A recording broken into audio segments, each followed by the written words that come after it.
주님은 변함없이 당신을 사랑하십니다. 할렐루야.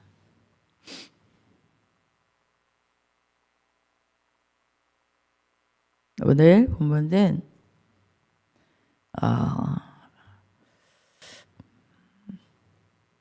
주인공들이 이제 여기서 주인공이라 하면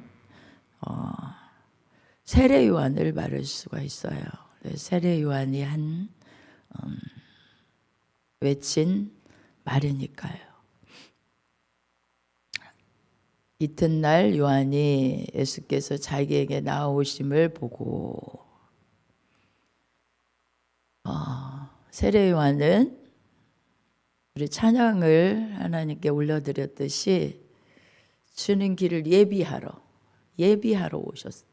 예수님의 길을 예비하러 오셨죠. 왔죠. 그런데 오늘 본문에서 세례 요한이 예수님이 누구에게 나왔다고요? 요한에게 나오심을 보았다 그랬습니다. 하나님의 아들인 예수님이시라도 세례 요한에게 뭘 받으셨죠? 세례를 받으셨어요. 세례를. 안 된다고 함에도 불구하고 세례를 받으셔요. 여기에 세례 받았다는 이제 그 부분에 대해서는 자세하게 안 나왔는데 나오심을 보고 보라 가로되 보라 세상 죄를 지고 가는 누구라고요? 하나님의 어린 양이로다. 하나님의 어린 양이로다. 누구를 지칭해서 말씀하고 있죠? 예수 그리스도를 주목하고 그분을 보라라고 하는 거예요. 보라. 저분은 뭐 한다고요? 세상 죄를 지고 가는 하나님의 어린 양이라.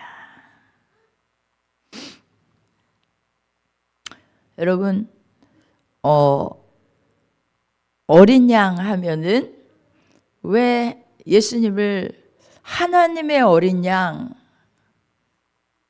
구약시대에는 사람이 양을 가져다가 하나님께 드렸죠. 그렇죠? 제물을 하나님의 어린 양이 아니고 사람이 속죄제를 드리려면 염소나 이제 짐승을 잡아서 하나님께 드렸어요.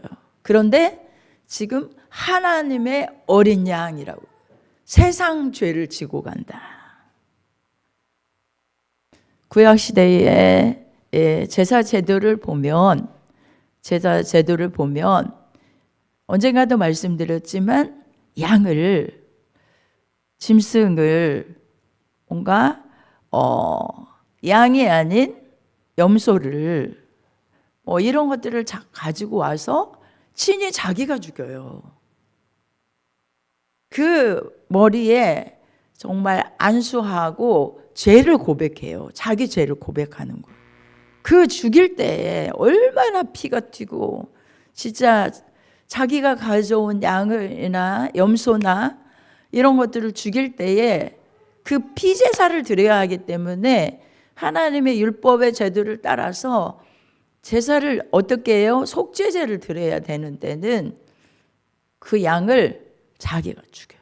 자기가 죽여서 그 피가 다 정말 다 튀고 죽이고 그 양을 잡아서 하나님께 속죄제로 드립니다. 그런데 그 제사는 하나님께서 구약시대의 제사는 하나님이 기뻐하지 않는다. 그런 말씀이 있습니다. 그런데 창세기 보면 우리가 이제 요한복음의 첫째, 그러니까 요한복음의 1장 1절에서 태초라는 단어를 사용해요. 1장 1절에서 태초에 뭐가 계시니라? 말씀이 계시니라. 이 말씀이 하나님과 함께 계셨으니 이 말씀은 곧 하나님이시니라 라고 말씀. 그가 또 태초에 하나님과 함께 계셨고 라는 말씀을 하고 있습니다. 그리고 만물이 그로 말미암아 지은 바 되었으니 지은 것이 하나도 그가 없이는 된 것이 없느니라. 이 말씀 안에는 보라, 세상 죄를 지고 가는 하나님의 어린 양, 이 부분에 있어서는 정말 많은 의미가 담겨져 있는데, 특별히 무엇을 말씀하냐면 또 여기에서 하나님께서는 이 세상을 태초에 하나님이 천지를 창조하시니라, 창세기 1장 1절 말씀 있잖아요. 이 말씀을 가져다가 태초에 말씀이 계시니라. 예. 그래서 예수님은 곧 말씀이시다. 이 말씀은 또 하나님이시다. 예수님이 곧 하나님이시요, 이렇게 말씀해요. 그러면서 구약, 이제 제가 말씀드리고자 하는 것은 하나님의 어린 양, 이분이 왜 세상 죄를 지고 가는 하나님의 어린 양이 되어 이 땅에 오셨는지, 그 부분을 말씀드리고자 하는 거예요. 그런데 구약에 우리가 정말 온전하게 죄를 다 용서받을 수 없는, 깨끗하게 될 수 없는 그 제사 제도를 율법으로 다 말씀해 놓으셨지만 온전케 할 수가 없었어요. 창세기에서도 보면 인간이 인간으로 말미암아 세상이 어떻게 됐죠? 아담과 하와로 말미암아 죄가 들어오고, 죄가 들어와서 질서가 무너졌어요. 질서가 파괴돼 버렸어요. 왜 질서가 파괴됐죠? 하나님과 인간 사이 질서가 파괴됐죠. 그리고 질서가 파괴됐고 병이 들어오게 됐고, 또 부패한 그런 삶을 살게 되고, 어디에 놓이게 되죠? 마지막은 사망 아래 놓이게 됐어요. 그 세상의 원래의 질서를 잃어버린 그 뒤죽박죽된 이 세상을 다시 창조하시고 다시 고치시기 위해서 예수 그리스도가 이 땅에 오신 거예요. 믿으시면 아멘? 네, 다시 그 세상을 어떻게 하셔요? 창조하시고 재창조하시고 고치시기 위해서 이 땅에 오신 예수 그리스도를 말씀하기 위해서 태초에 계셨던 예수 그리스도, 그로 말미암아 지은 바 되었는데 세상은 어떻게 되었다? 예수님은 어떤 분이다? 이렇게 설명하고 있어요. 그런데 말입니다.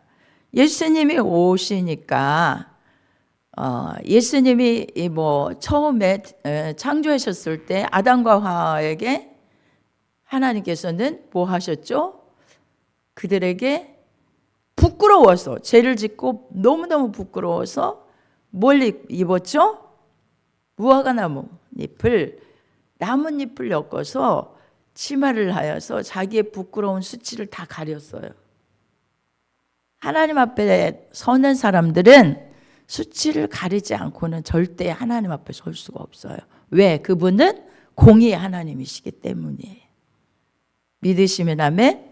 그래서 그 불꽃 같은 눈으로 공의의 하나님이 바라보시는 이 바라봄에 누구도 죄를 숨길 수 없고 너무나 많은 수치가 드러나기 때문에 인간은 죄를 가지고는 절대 그 앞에 설 수 없기 때문에 하나님은 그들에게 뭘 주셨죠?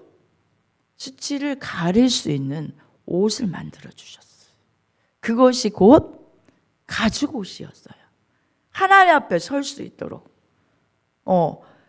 그 나무 뒤에서 숨어서 그 나뭇잎으로 가려진 그 수치를 좀 막아보려고 그 숨어 있는 그들을 부르시잖아요. 하나님이 부르셔서 그 부분에 죄에 대한 것을 다 그렇게 책망하시고 죄에 대한 그 보응의 역사로 이렇게 말씀해 주시고, 그 다음에는 어떻게 해주시죠? 수치를 가려주셔요. 하나님이 주시는 가죽옷으로. 그러니까 뭔가 희생의 대가를 치루어서 가려주시는 역사. 그렇죠? 네. 그리고 두 번째는, 이 하나님의 어린 양이 구약시대에 계속해서 이렇게 나오는 부분에 있어서 잠깐만 말씀드리고 예수님에 대해서 말씀드리고자 합니다. 가인과 아벨이 하나님 앞에 제사를 드리잖아요. 그런데 가인은 땅에서 나는 식물을 가지고 하나님께 드렸어요. 근데 하나님 받으시지 않아요. 그런데 아벨은 양의 첫 새끼를 잡아서 하나님께 드렸다. 그렇게 말씀하고. 근데 아벨의 제물은 흠량하시고 누구의 제물? 가인의 제물은 흠량하지 않는 거예요. 받으시지 않는 거예요. 이것도 믿음으로 드렸다라는 표현이 있지만 그 피의 제물, 피로 말미암지 않고는 우리의 어떤 것도 하나님 앞에 드려줄 수 없다는 것을 의미하는 거예요. 여러분, 자, 쭉 뛰어넘어서 누구를 말하냐면 이삭을 말합니다. 이삭. 아브라함이 이삭을 하나님께 드리잖아요. 응? 야, 모리아산에 네가 사랑하는 독자 이삭을 갖다 바쳐 드려라. 여러분, 제가 설교할 때도 그 이삭에 대해서 말씀을 많이 드렸지만 우리 인간편에서 하나님께 드리는 그 부분에 이삭은 너무 훌륭한 믿음을 가졌다. 이렇게 말했잖아요. 그래서 아브라함은 이삭을 그냥 자기의 독생자, 정말로 하나밖에 없는 하나님이 약속으로 그렇게 허락하신 이 소중하고 너무 귀한 아들을 하나님께 드리려고 하는 그때에 하나님은 아브라함아 부르시는 거예요. 그 아들에게 내 손을 대지 말아라. 칼을 대지 말아라. 그렇게 하시고 그 다음에 예비하신 것이 있어요. 뭘 예배하셨죠? 양이에요. 그것도 순양. 그가 뭘 보니? 두리번거리고 보니까 숯불에 걸려있는 뭐가 있었다고요? 뿔이 걸려서 딱 있는 예비된 순양이 있었던 거예요. 그래서 그 순양을 가져다가 하나님께 제사로 드려요. 이삭 대신 거기에 제단 위에 이삭을 손대지 말라 하니까 이 의미가 무엇인가? 자, 첫 번째도 하나님이 아담과 하에게 준비하신 정말 허물을 덮어주는 하나님 앞에 서야 되는 그들을 덮어주는 가죽옷. 그렇죠? 또 하나님이 받으시는 것에 대해서도 하나님이 받으시는 예물에 있어서도 우리가 우리 방법대로 아무렇게 드린다고 하나님 받는 거 아니라는 거예요. 아무렇게도 아니고 그가 정성껏 했다 해도 하나님의 방식대로인 그대로의 제사가 아니라면 하나님이 받지 않는다는 거예요. 거기에 가인이 아무렇게나 드렸더라 이런 말 없어요. 그러나 하나님의 방식대로 하나님이 원하시는 것은 피의 제사였어요. 자, 아브라함에게도 또 이삭을 바쳐드리는데 있어서 그 피를 받으시지 아니하고 순양을 갖다 드릴 수 있도록 하시는 역사. 이 모든 것이 예수 그리스도를 예표하는 거예요. 자, 그리고 이제 구약의 모든 이스라엘 백성들에게는 죄를 지으면 그 죄값을 반드시 치러야 되니까 피의 제사가 필요하다. 그러니 뭘 가지고 나오라? 우리 한번 보겠습니다. 히브리서 10장 9절에서 14절.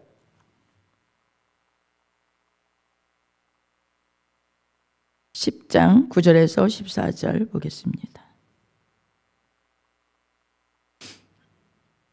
10장 9절.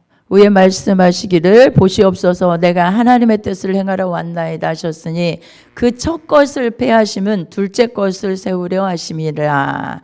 이 뜻을 쫓아 예수 그리스도의 몸을 단번에 들이심으로 말미암아 우리가 거룩함을 얻었노라. 제사장마다 매일 서서 섬기며 자주 같은 제사를 드리되 이 제사는 언제든지 죄를 없게 하지 못하거니와 오직 그리스도는 죄를 위하여 한 영원한 제사를 드리시고 하나님 우편에 앉으사 그 후에 자기 원수들로 자기 발등상이 되게 하실 때까지 기다리시나니 저가 한 제물로 거룩하게 된 자들을 영원히 온전케 하셨느니라. 아멘.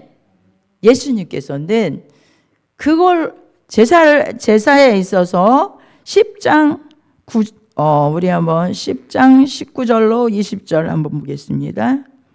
19절로 20절. 네. 그러므로 형제들아 우리가 예수의 피를 힘입어 성수에 들어갈 담력을 얻었나니 그 길은 우리를 위하여 휘장 가운데로 열어놓으신 새롭고 산 길이요 휘장은 곧 죄의 육체니라. 또 하나님의 집 다스리는 큰 제사장이 계심에 우리가 마음의 뿌림을 받아 양심의 악을 깨닫고 몸을 맑은 물로 씻었으니 참마음과 온전한 믿음으로 하나님께 나아가자. 또 약속하시는 믿으시니 우리가 믿는 도리의 소망을 움직이지 말고 굳게 잡아 서로. 네, 여기까지 보겠습니다. 여러분, 예수 그리스도는 사람이 준비한 양 대신 예수 그리스도는 하나님의 친히 준비하신 어린 양이셨어요. 그로 말미암아 우리 죄를 어떻게 해주셔요? 다 대신 대속의 제물이 되셔서 하나님께로 나아갈 수 있는 길을 열어놓으신 거예요. 산 길이요. 휘장은 저의 육체니라. 10장 20절에 말씀했죠. 자, 그러므로 하나님이 예비하신 하나님의 어린 양, 이 어린 양이 우리는 때로는 말씀을 제가 지난주에는 정말 어떤 말씀을 전했습니까? 그러니까 하나님을 두려워해야 되고 하나님의 말씀을 존중히 여기는 자를 하나님이 존중히 여기고 나를 멸시하는 자는 하나님께서도 멸시한다. 이렇게 말씀드렸잖아요. 자, 존중히 여긴다. 그런 부분에 있어서는 우리가 존중히 여기지 못한 부분이 많이 있잖아요. 그러면 그 부분에 있어서 나는 분명히 하나님 그러면 존중히 여기지 못함을 받고 나는 멸시받아야 할 존재인데 여기서 끝나면 안 돼요. 항상 우리는 누구를 바라봐야 돼요? 하나님의 대속의 제물로 보내주신 예수 그리스도를 바라보고 그분 앞에서 그분이 나의 대속의 제물이 되어주신 하나님의 어린 양이 되어주신 그분을 바라보는 것이 중요하고 그분 앞에서 회개하는 게 중요한 거예요.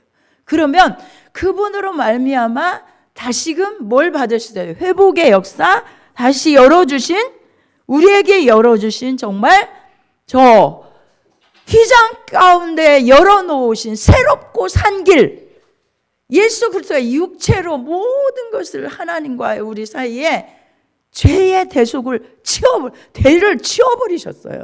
치워버리셨다는 의미가 있어요. 자, 지시고 가시고 하신다. 그러니까 하나님의 어린 양이 우리 길을 어떻게 해주셨다고요? 하나님의 어린 양이 거기 본문은 그냥 놔두고 여기 말씀은 놔두고 우리 한번 보겠습니다. 이튿날 요한 예수께서 자기에게 나오심을 보고 가로되 보라 세상 죄를 지고 가는 지고 간다 이런 의미를 아이로라 이렇게 말씀을 해석해 놨는데 앞에 있는 것을 제거했다는 거예요. 제거했어요.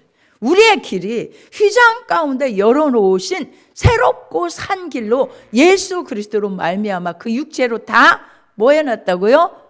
죄를 제거시켜 놓은 거예요. 제거시켜 놓은 거. 세상 죄란 뭘 말하냐면 믿는 사람만 위하여라는 것이 아니라 인류의 죄악을 모두 다라는 말씀이에요. 그러니까 믿지 않는 지금의 그 사람들의 모든 죄도 다 그 육체로 제거해 버리신 거예요. 다 제거해 버리신. 그리고 이제 믿는 자만 예수 그리스도를 구주로 믿는 자만 그 안에 들어가서 그 길을 하나님이 예수 그리스도의 육체로 열어놓으신 이 길을 새롭고 산 길 하나님과 우리 사이에 열어놓으신 화목제물이 되신 그 길로 하나님께 나아갈 수 있고 저 영원한 나라도 갈 수 있는 귀한 은총을 예수 그리스도가 어떻게 해주셨어요? 열어놓으셨다는 거예요. 우리 죄를 다 뭐 하셨다고요? 제거하셨다. 제거하셨다. 아이로 없이 하셨다. 없이 하셨다. 이런 뜻이 있는 거예요. 자,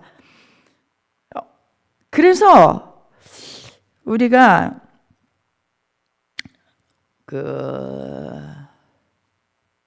스펄전 목사님이 영국에 되게 설교의 대가라 그렇게 할 만한 그런 목사님이 계셨습니다.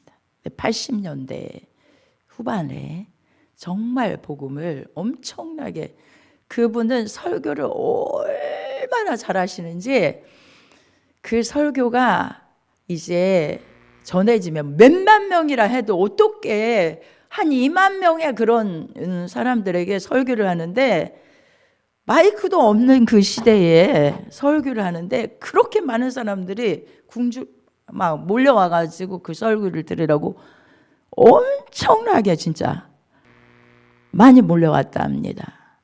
그런데 그가 이제 설교를 마치고 나면 그 설교를 다 타이핑을 해가지고 미국 같은 데에요 신문에 다 실렸대요. 그 정도로 유명했대요. 근데 그분은 할아버지도 목사님이셨고 아버님도 목사님이셨답니다. 그런데 그가 엄청나게 자라나면서 한 5년을 학생과 이제 청년으로 올라가는 그 시기에 있어서 방황을 많이 했다는 거예요. 어떤 방황을 했느냐. 자기 안에서 성경을 많이 읽고 어려서부터 성경을 엄청나게 읽고 그렇게 살았지만 자기 안에서 내적인 갈등이 얼마나 많은지 견딜 수가 없었다는 거예요. 말씀을 보며 말씀 안에서 나 자신이 그렇게 살아갈 수도 없고 어떻게 이 삶이 내가 그렇게 살아보려고 노력을 해도 그렇게 살 수 없는 성경과의 거리와 그런 것들에 갈등이 엄청 많았다는 거예요. 그래서 교회를 여기저기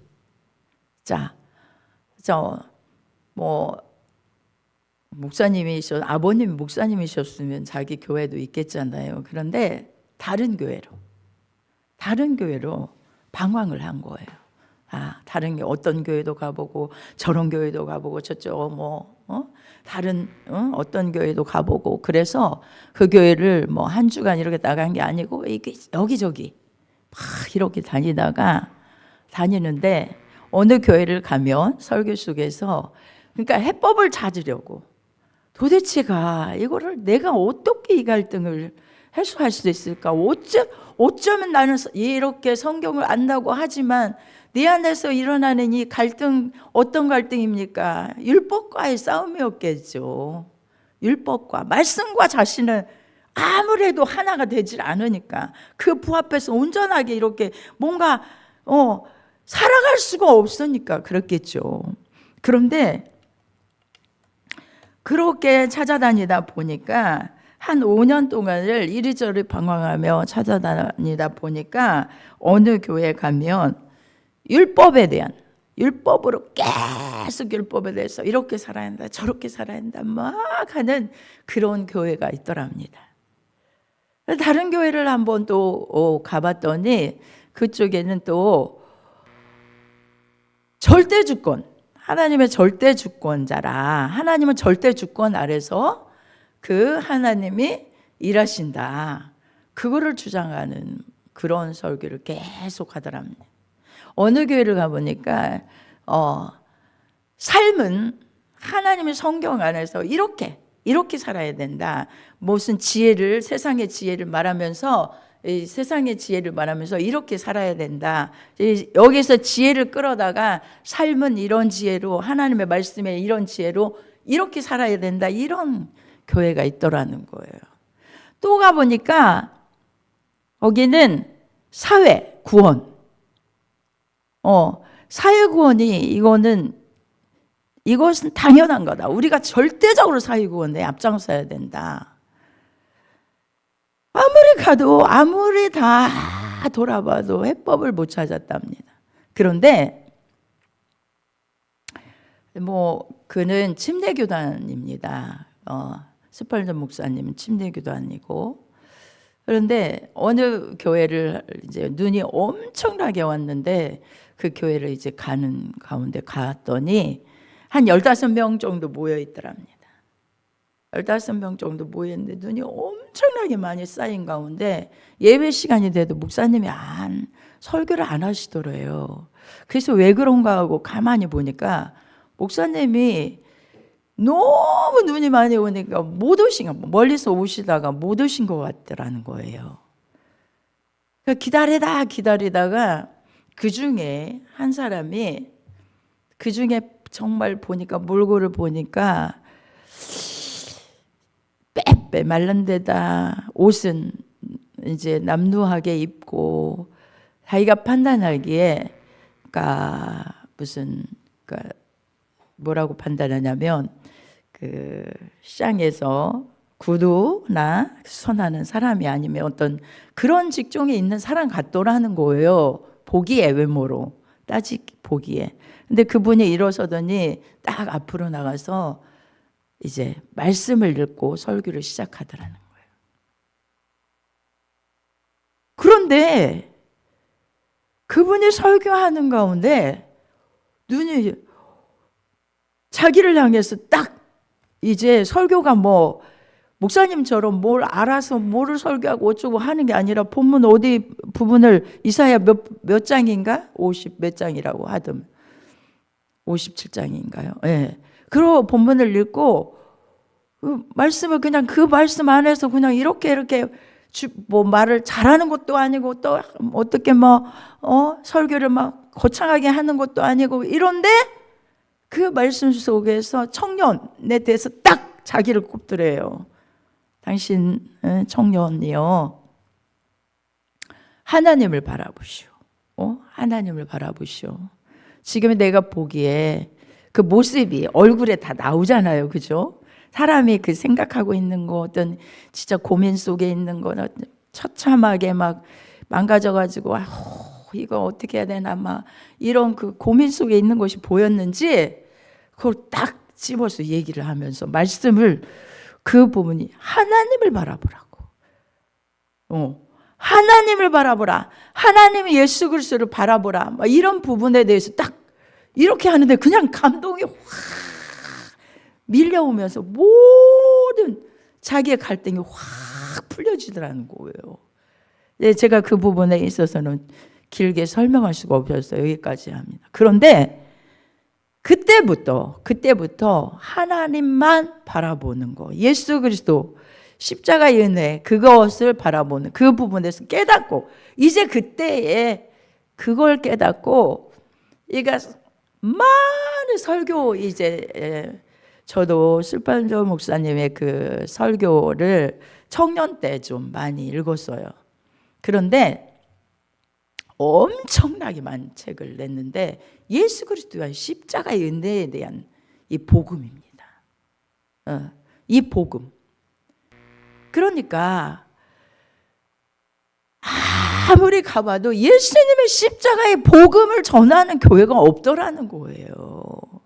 제가 하고자 하는 말씀은, 네, 십자가의 은혜로, 정말 그 십자가의 은혜로 예수님이 이렇게 열어놓으신 이 산길, 이 길로 가야 되는 놀라운 그 은혜, 십자가로 자기의 모든 죄를 제거해 놓은 이 큰 은혜, 우리의 인류의 죄를 다 제거해 놓고 다 치워놓은 이 큰 은혜, 다 해결해 놓으신 이 큰 은혜, 이 복음이 없더라는 거예요.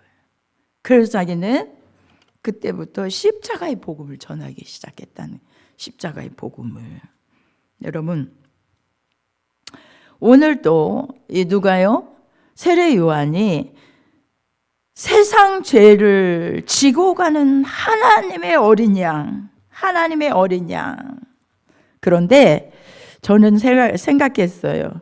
그분이 그렇게 아무 목사님도 아니셨지만 거기에서 증거하는 그 말씀을 듣고 감동을 받고 그 자기가 고민했던 성경과 자신의 어떤 행동이 일치되지 않기 때문에 고민했던 이 율법에서의 헤매는 갈등, 그것들을 한 5년 동안을 너무 갈등했는데 예수 그리스도의 십자가의 그 하나님을 바라보라는, 예수님을 바라보라는 그곳에서 보라, 세상 죄를 지고 가는 하나님의 어린 양, 우리는 우리의 삶을 살아가다 보면 율법에 딱 막혀가지고 어떻게 해야 되지? 지금의 상황을 어떻게 해야 되지? 할 때가 너무 많아요. 그런데 내 죄를 지고 가신 예수 그리스도, 내 짐을 지고 가신 예수 그리스도, 내 짐을 치워놓으신 예수 그리스도, 내 죄를 어떻게 하셨어요? 치워놓으신 예수 그리스도, 내 고통을 다 치워놓으신 예수 그리스도, 내 병을 다 짊어지신 예수 그리스도, 내 억울함과 내 슬픔과 내 상처와 아픔을 대신 지고 가신 예수 그리스도, 그분 앞에 돌아갈 때 새 힘이 나고, 그렇죠? 그분을 바라볼 때, 온전하게 그분을 바라보라 할 때에, 그 예수님을 바라볼 때에 거기에 해법이 있는데 그걸 모르는 거예요. 신앙생활 하면서도 그래요. 우리가 이 환경에 말씀대로 내가 살지 못해서 이런 삶이 다가왔나? 그래서 내가 지금 이렇게 되는 거야? 그런데 그가 생각했던 것은, 저는 생각했던 것은, 이것은요 그냥 오는 것은 아닙니다. 내가 그거를 돌아가야지, 그래도 그렇게 돌아가서 예수님을 붙잡아야지 의지적으로 한다고 해서 또 되는 것도 아니에요. 그런데 우리는 그 생각을 항상 잊지 않으면 성령님이 우리의 마음을 감동시켜서 그로 딱 우리의 포커스를 예수님께 맞추게 하시면 그때의 길이 보이는 거예요. 어떤 길이 보인다고요? 내 죄를 치워놓으신 예수, 내 짐을 맡아주신 예수 그리스도, 내 고통과 내 병을 짊어지신 예수, 내 억울함과 슬픔과 내 상처를 대신 지신 예수 그리스도, 다 주님이 다 가져가셨는데, 십자가로 다 치워놓으셨는데, 그래서 말씀하시기를, 이사야 53장에 제가 인용하는 말씀 중에, 그가 찔림은 우리의 허물을 인하며 그가 상함은 우리의 죄악을 인함이라. 그가 뭐죠? 징계를 받음으로 우리가 뭘 누려요? 평화를 누리고, 그가 채찍에 맞음으로 우리가 나음을 입었도다. 우리는 양 같아서 어떻게 해요? 그릇 행하고 각기 자기 길로 갔거늘 여호와께서는 우리 무리의 죄악을 다 그에게 담당시키셨도다. 아멘. 주님의 예수 그리스도가 세상의 모든 죄를 다 제거시켜 놓았다는 거예요. 다 지워 놓으셨다는 거예요. 믿으시면 아멘. 믿으시기 바랍니다. 그러므로 그 안에서 진정한 자유를 누리고, 그 길은 우리를 위하여 휘장 가운데, 휘장으로 딱 막혀있지, 지성소로 들어갈 수 없는, 하나님을 만날 수 없는 휘장이, 가죽으로 만든 휘장이 쫙 쳐져 있는 그곳을 예수 그리스도가 가죽을 쫙 자기 육체로 새롭고, 저 10장 20절에 열어놓으셨어요. 그래서 열어놓으셨어요. 하나님께로 나와서 하나님의 은혜를 받고, 그 사랑을 받고, 은총을 받고, 아버지가 되시고, 우리의 삶의 공급자가 되시고, 그 산길을 열어주신, 그 안에서 살아갈 수 있도록 하신 분이 예수님이신 걸 여러분 믿으시기 바라요. 아멘. 그런데 그것은 여기 세례 요한이 말했듯이 어떻게 알았습니까? 어떻게? 나도 그를 알지 못하였으나, 본문으로 한번 들어가겠습니다. 31절. 네. 31절. 요한복음 1장 31절. 나도 그를 알지 못하였으나. 자, 사람이요, 예수님을 내가 알고자 한다고 아는 것이 아니에요. 나도 그를 알지 못하였으나 내가 와서 물로 세례를 주는 것은 그를 이스라엘에게 나타내려 함이라. 요한이 또 증거하여 내가 봄에 성령이 비둘같이 하늘로서 내려와서 그 위에 머물렀더라. 나도 그를 알지 못하였으나 나를 보내어 물로 세례를 주라 하신 그이가 나에게 말씀하신 성령이 내려서 누구의 위에든지 머무는 것을 보거든 그가 곧 성령으로 세리를 주는 이인 줄 알라 하셨기에. 아멘. 그 아무도 예수님을 그리스도로, 그분이 메시아로 그렇게 믿고 나아갈 수 있는 길은 오직 누구의 은혜예요? 하나님의 은혜요. 성령으로 조명시켜 주셔서 알게 하셔야 된다는 거예요. 믿으시면 아멘. 어떻게 성령으로 조명시켜 주십니까? 하나님께서 알게 해주시면 안 된다는 거예요. 다시 말씀드리지만 베드로에게 사람들이 제자들에게 제자들이 여기 저를 좀 바라보세요. 네, 사람들이 나를 누구라 하더냐 제자들에게 물어봤습니다. 엘리야라고도 하고요, 예레미야라고도 하고요, 선지자 중에 하나라고도 하던데요. 그러면 너희는 나를 누구라 하느냐? 주는 그리스도이시오 살아계신 하나님의 아들입니다. 이렇게 막 담대하게 고백하는 베드로를 보시고 바요나 시모나 뭐라고 하죠? 내가 복이 있도다. 복 있는 사람이 어떤 사람인 줄 아세요? 예수 그리스도를 바로 아는 자예요. 그리스도로 아는 자예요. 여러분 세상에 어떤 것도 복이 아니에요. 정말 그리스도로 아는 자면 하나님의 자녀되는 권세를 받고 그 안에서 하나님의 사랑 가운데 얼마든지 하나님의 은총을 받을 수 있는 자격자로 되잖아요. 그죠? 복 있는 자가 누구예요? 하나님의 복이 있도다 그렇게 말씀하잖아요. 이것은 혈육이 아니요 누구라고 하죠? 하늘에 계신 내 아버지시니라. 너에게 이걸 알게 하니는 누가 아니다? 혈육이 아니다. 어떤 사람이 아니면 어떤 혈육으로 그렇게 알게 한 것이 아니라 누구다? 하늘에 계신 내 아버지시다. 네 아버지가 너에게 알게 하지 않으면 예수를 구세주로 메시아로 그리스도로 받아들일 수 없는데 내가 어쩌면 그렇게 복이 있느냐 이렇게 말씀하시는 거예요. 뿐만 아니라 이 말씀에도 고린도전서에도 보면 이런 말씀이 있습니다. 12장 3절 고린도전서 12장 3절에 보면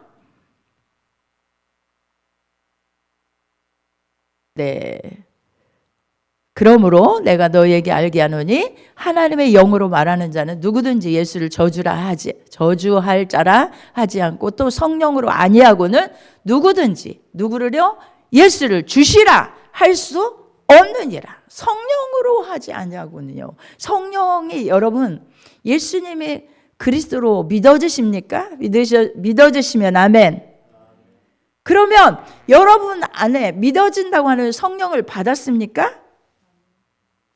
아멘이에요. 그러니까 그리스도로 믿어지는 사람이 성령을 받은지는 잘 모르겠다 하는 건 이게 모순이죠.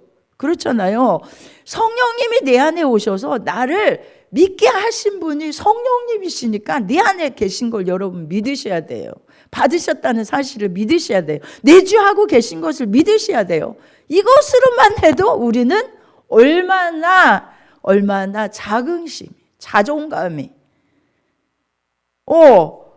생깁니까? 그렇죠? 하나님의 사람으로 아버지가 성령님이 나를 예수 그리스도로 믿을 수 있는 그 은혜 가운데 있게 하셨고 그래서 그리스도로 고백하게 되고 지금도 내 안에서 성령님이 내 주에 계신 것을 여러분 믿는다면 자부심을 가지고 살아가요. 언제나 자긍심을 가지고 나는 하나님의 자녀야. 하나님이 함께하는 사람이야. 늘 이런 자긍심을 가지고 살아갈 수 있잖아요. 믿으시면 아멘. 예수 그리스도는 그러므로 우리의 삶을 어떻게 해요? 절망에 놓여 있고 우리의 개인적인 삶도 세상의 삶도 무엇으로? 죄로 인하여 무질서가 찾아왔고 병이 찾아왔고 부패가 찾아왔고 사망이 찾아온 우리의 삶도 개인적인 삶도 이 세상의 모든 인류의 모든 삶도 뭐하러 오셨다고요? 창조하고 고치시려고요. 내 삶도 그러면 그리스도를 모시고 사는 사람은 어떻게 될까요? 예수 그리스도가 다시 재창조해 주셔서 고치시는 역사가 우리의 삶에 날마다 일어날 줄 믿고 감사를 드립니다. 아멘. 오직 예수 그리스도예요. 오직 예수 그리스도. 그분으로 말미암아 다 지워놓으신, 다 제거해 놓으신 나의 삶의 아픔도 슬픔도 고통도 저주 모든 것은 이제 상관이 없어요. 우리의 질병도 우리의 재짐도 우리의 모든 삶의 짐도 주님이 다 져주셨어요. 믿으시면 아멘. 그러므로 이제 창조의 역사를 맛보며 살아요. 하나님이 삶을 새롭게 창조해 주시는 역사를 개인의 삶에서도 맛보며 살아가고 고치시는 역사를 맛보며 살아가는 우리의 삶이 되시기를 주님의 이름으로 축원합니다. 아멘. 할렐루야. 우리 한번 말씀을 붙들고 기도합니다. 말씀 붙들고 기도합니다.